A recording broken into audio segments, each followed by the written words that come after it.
मेरे प्रिय भाई और बहनों, अभी कुछ दिन पहले करीब 55-60 साल की एक नारी अपने पति के साथ मेरे कमरे में आई थी।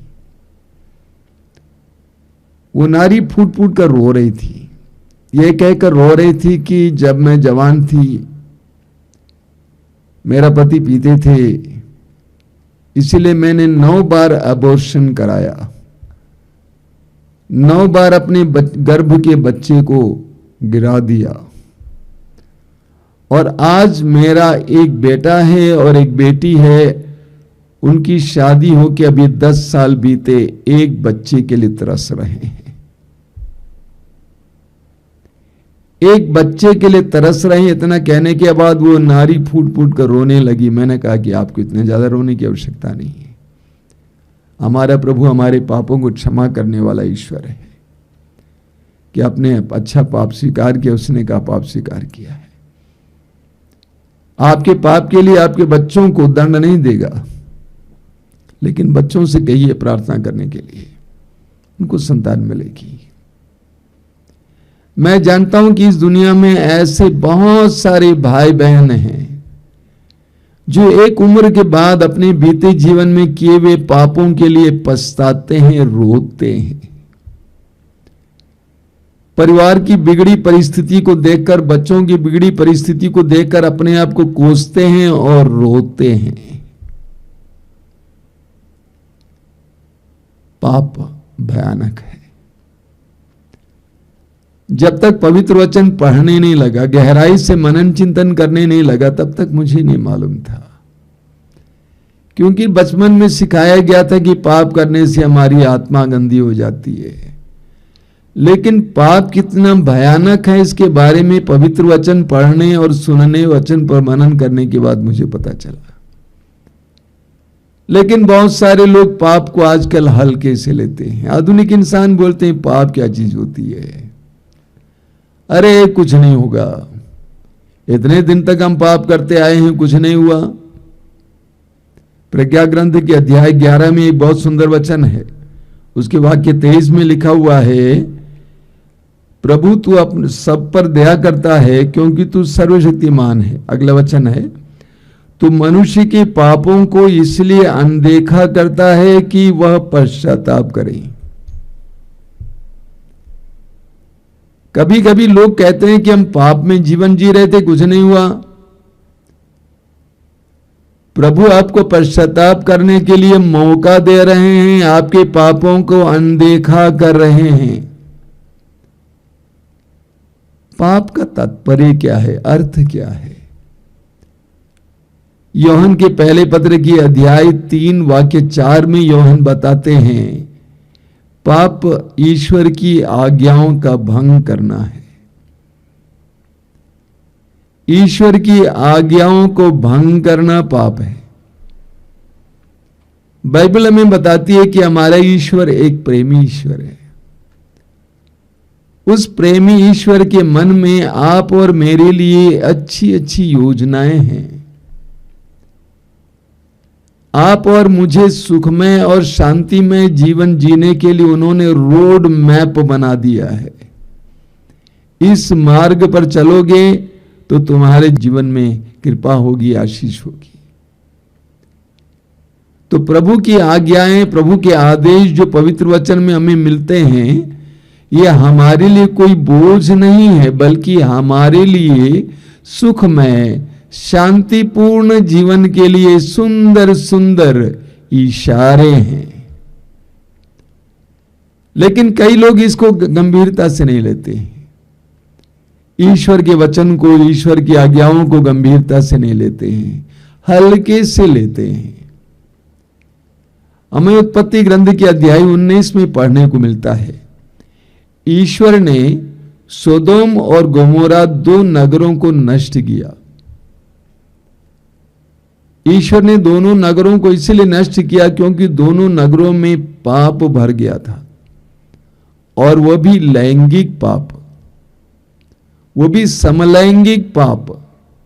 पुरुष पुरुष से, नारी नारी से लैंगिक रिश्ता रखते थे, समलैंगिक पाप से दोनों शहर भ्रष्ट हो गया था, इसलिए ईश्वर ने निर्णय लिया दोनों नगरों को नष्ट करूंगा। लेकिन वहां उसके पास एक धर्मी परिवार रहता था, लोत और उसका परिवार।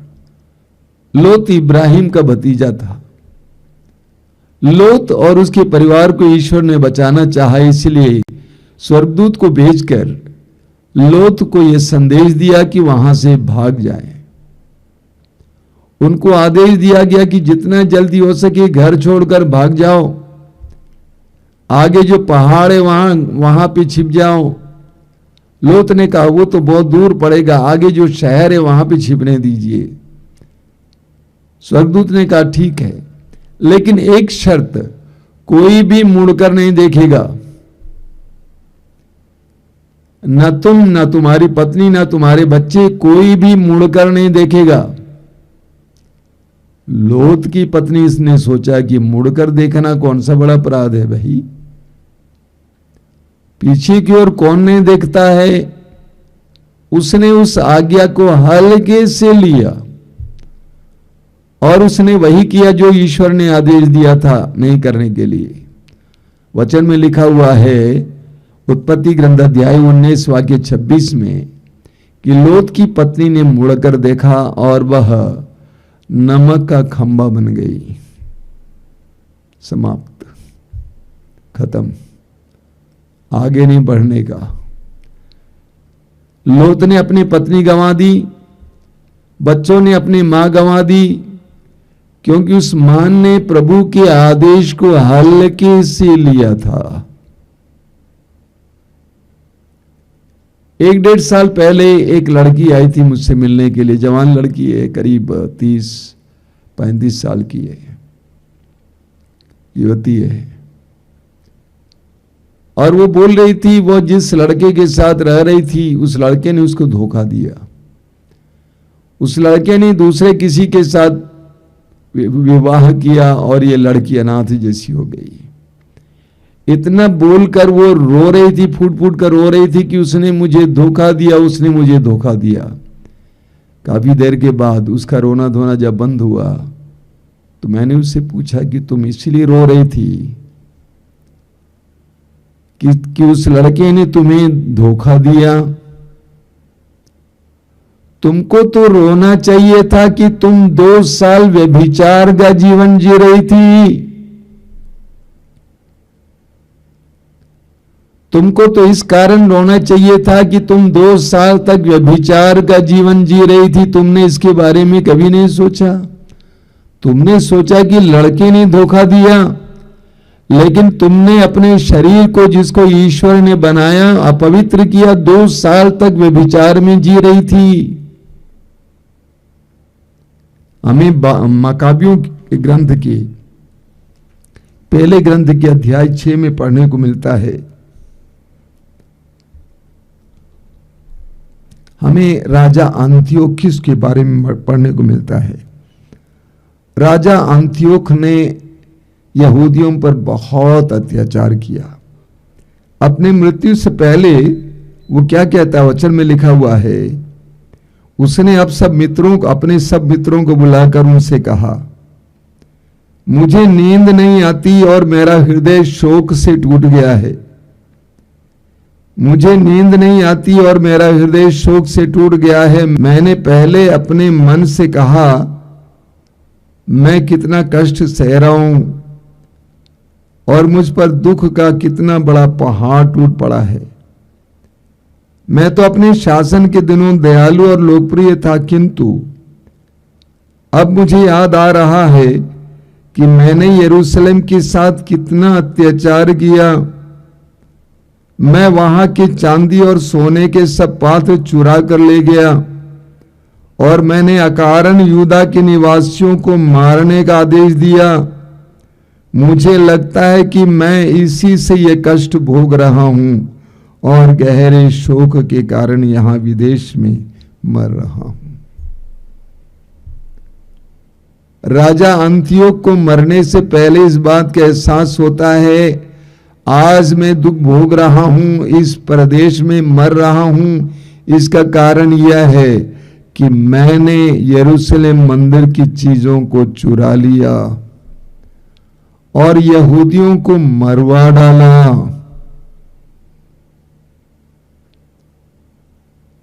पाप को हम हल्के से नहीं ले सकते हैं।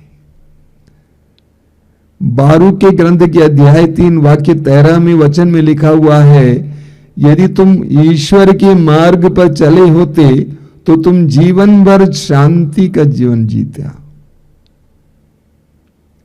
यदि तुम ईश्वर के मार्ग पर चले होते तो तुम जीवन भर शांति का जीवन जीता। प्रभु के मार्ग से भटक जाने से हमारे जीवन में कितनी परेशानी आ जाती है। स्तोत्र 38 वाक्य 19 में स्तोत्रकार राजा दाऊद कहता है, मेरे पापों के कारण मैं अशांत हूं। मेरे पापों के कारण मैं अशांत हूं। राजा दाऊद ने पाप किया, हम जानते हैं। उसने व्यभिचार किया, उसने हत्या कराई और वो कहता है कि उसके कारण मैं अशांत हूं। हम पवित्र ग्रंथ में पढ़ते हैं मत्ती अध्याय 5 वाक्य 19 में प्रभु यीशु स्वयं कहते हैं, मेरे इन छोटी सी छोटी आज्ञाओं में से किसी का भी जो पालन करता है और दूसरों को भी पालन करने को सिखाता है, वह स्वर्ग राज में बड़ा माना जाएगा। लेकिन जो उल्लंघन करता है और दूसरों को भी उल्लंघन करने के लिए प्रेरित करता है, वो स्वर्ग राज में छोटा माना जाएगा। प्रभु की दृष्टि में वे महान हैं जो प्रभु की आज्ञाओं का पालन करते हैं, कितना ही कठिन क्यों ना हो। प्रभु की आज्ञाओं का पालन करना कभी कभी बहुत कठिन हो जाता है, आसान नहीं है। इब्राहिम के लिए प्रभु की आज्ञा का पालन करना और अपने एकमात्र पुत्र को मारने के लिए तैयार होना आसान बात नहीं थी, लेकिन वो तैयार हो जाता है। ये बुद्धिमत्ता है। मत्ती के सुसमाचार के अध्याय 7 उसके वाक्य 24 से 27 तक प्रभु यीशु एक बहुत सुंदर दृष्टांत सुनाते हैं।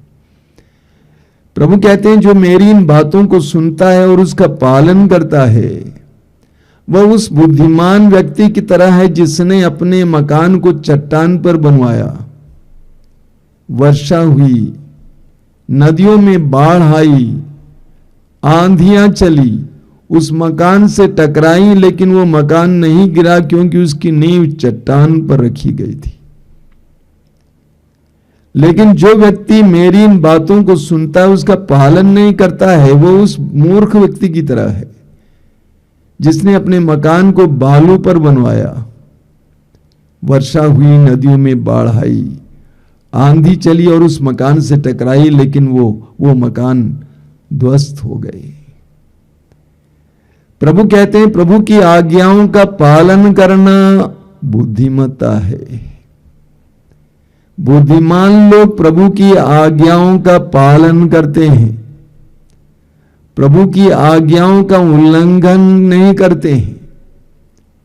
प्रवक्ता ग्रंथ के अध्याय 21 वाक्य 3 और 4 वाक्य 3 में प्रभु कहते हैं कि पाप के दांत सिंह के दांतों जैसे हैं। पाप के दांत सिंह के दांतों जैसे हैं जो मनुष्य की आत्मा का विनाश करते हैं।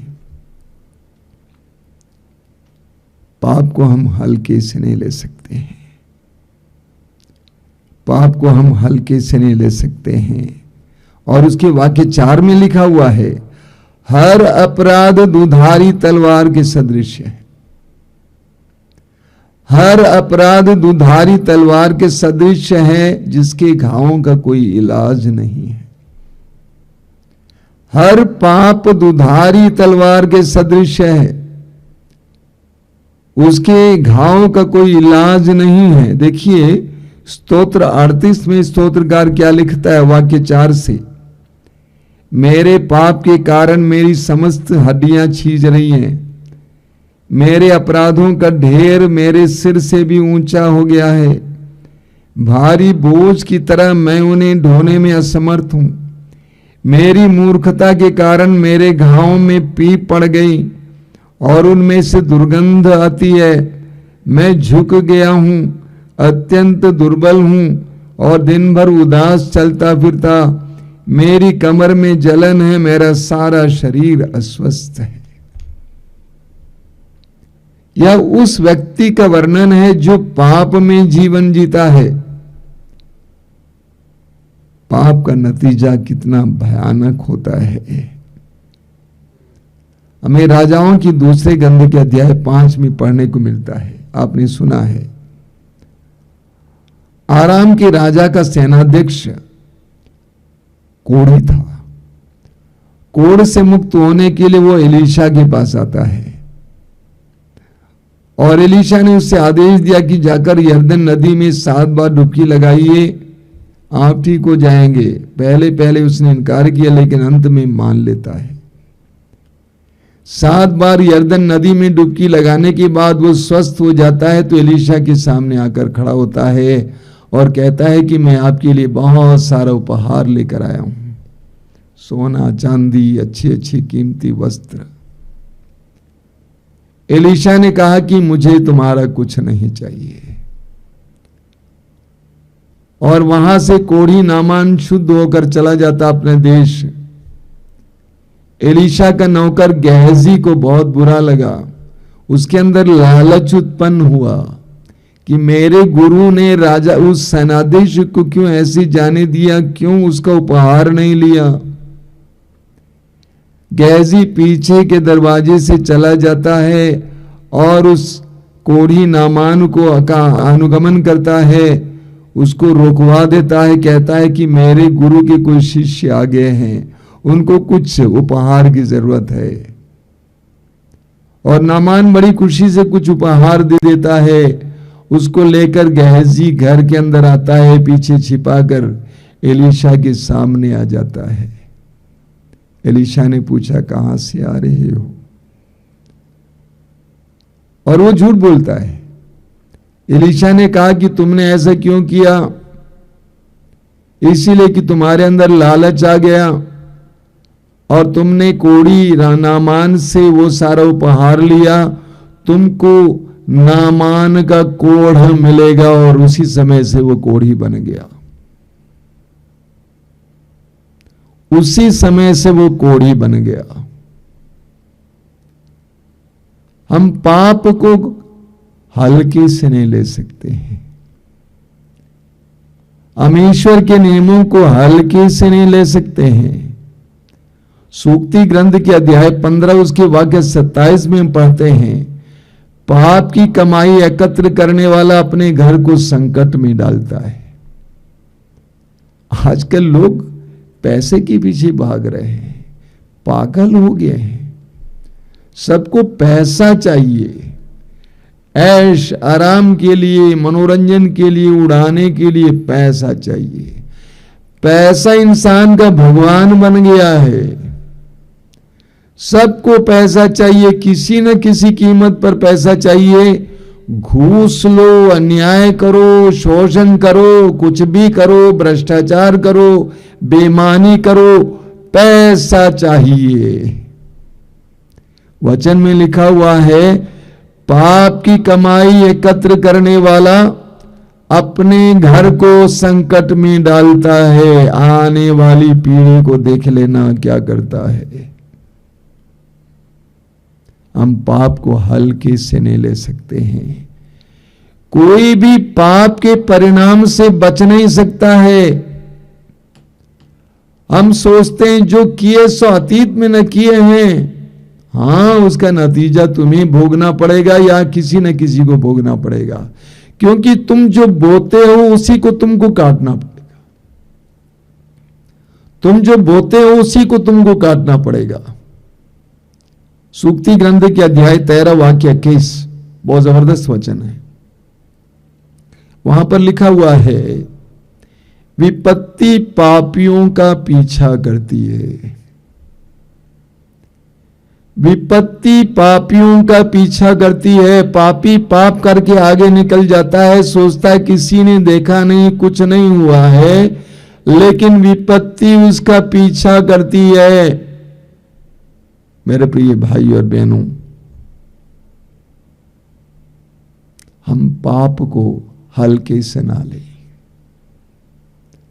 हम प्रभु के नियमों को हल्के से ना लें। आइए हम प्रार्थना करें। प्रभु धन्यवाद देते हैं आज के सुंदर दिन के लिए, तेरे इन पवित्र वचनों के लिए धन्यवाद देते हैं।